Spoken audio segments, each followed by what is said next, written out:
मेधा कुलकर्णी आजच्या कार्यक्रमात सारथीचं बोलल्या ना. आज महाराष्ट्रातला आमदार म्हणून आणि मराठा समाजाचा एक कार्यकर्ता म्हणून मी माननीय मुख्यमंत्री महोदयांचं मनातून आभार मानेल की त्या सारथीच्या यशस्वी विद्यार्थ्यांचा सत्कार केला, सहकुटुंब त्यांनी सत्कार केला आणि जवळपास सगळे लाभार्थी सारथीच्या माध्यमातून असलेले या ठिकाणी आले होते. त्याच्याबद्दल मी यशस्वी विद्यार्थ्यांचं अभिनंदन करतो आणि माननीय मुख्यमंत्री महोदयांचे आभार मानतो की त्यांनी सारथीसाठी आज खास वेळ दिला, सारथीच्या इमारतीची पाहणी केली, तिथे काही सूचना केल्या. आज सारथीला ताकद देण्यासाठी अण्णासाहेब पाटील आर्थिक विकास महामंडळ आणि सारथी एकत्र एकात हातात हात घालून काम करतील असं सांगितल्यामुळं सारथी आणि अण्णासाहेब पाटील आर्थिक विकास महामंडळ एका अंडर वन रूफ आले. त्यामुळं मी माननीय मुख्यमंत्र्यांचे आभारही मानतो आणि अभिनंदनही करतो. तुमच्यावरती आरोप केलाय की त्या पहिल्या लाईनीत बसल्या होत्या.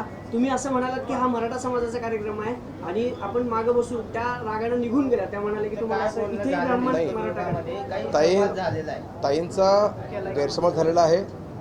मी ताईंना एवढंच म्हणलं की नरेंद्र पाटील अण्णासाहेब पाटील आर्थिक विकास महामंडळाचे अध्यक्ष आहेत, ते पुढे बसतील, आपण लोकप्रतिनिधी मागे बसू, आमदार खासदार मागे बसू, एवढंच म्हणलेलं आहे. बाकी ह्या जातीचा वाद नाही, जातीचा विषय नाही, काही नाही. विनाकारण कुठल्याही विषयाला काही भाऊ द्यायचं काही कारण नाही.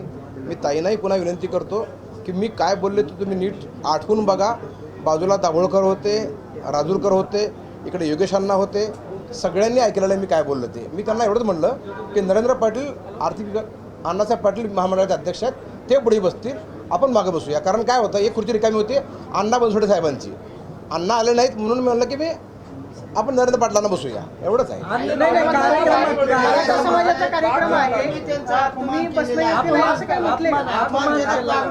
मी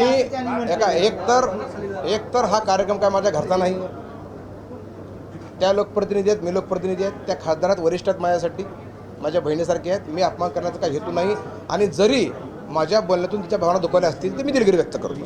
नाही, पण अशा पद्धतीने मग ते निघून का गेला? आता त्याने निघून जावं का बसावं हा त्यांचा विषय, मी काय सांगू शकतो त्याच्यामध्ये. पण मी त्यांना एवढं अशा पद्धतीने असं काय बोलणं झालं का की मराठा समाजाचा कार्यक्रम आहे, तुम्ही ब्राह्मण म्हणून बसणं योग्य नाही? मी ब्राह्मण म्हणलो नाही, मराठा म्हणलो नाही. हा कार्यक्रम सारथीचा आहे आणि त्या ठिकाणी आपल्याऐवजी म्हणजे आमदार खासदारच्या ऐवजी नरेंद्र पाटील बसणं योग्य राहील एवढंच म्हणलं. ते म्हणले, मग दुसऱ्यांसाठी काय म्हणले? मलाच का म्हटले असं पण त्यांचं म्हणणं आहे. दुसरं कोणाला म्हणलं पाहिजे? बाकी पण लोक होते. एकच आहे का? खुर्ची एकच होती रिकामी, ते पण अण्णांची होती. माननीय अण्णा नाही आले बनसोडे साहेब, त्याच्यामुळं रिकामी खुर्ची ठेवण्यापेक्षा ह्यांचा मान आहे, नरेंद्र पाटील हे अण्णासाहेब पाटील विकास महामंडळाचे अध्यक्ष आहेत, त्यांनी बसावं अशी विनंती केली. That's all. धन्यवाद. एबीपी माझा, उघडा डोळे बघा नीट.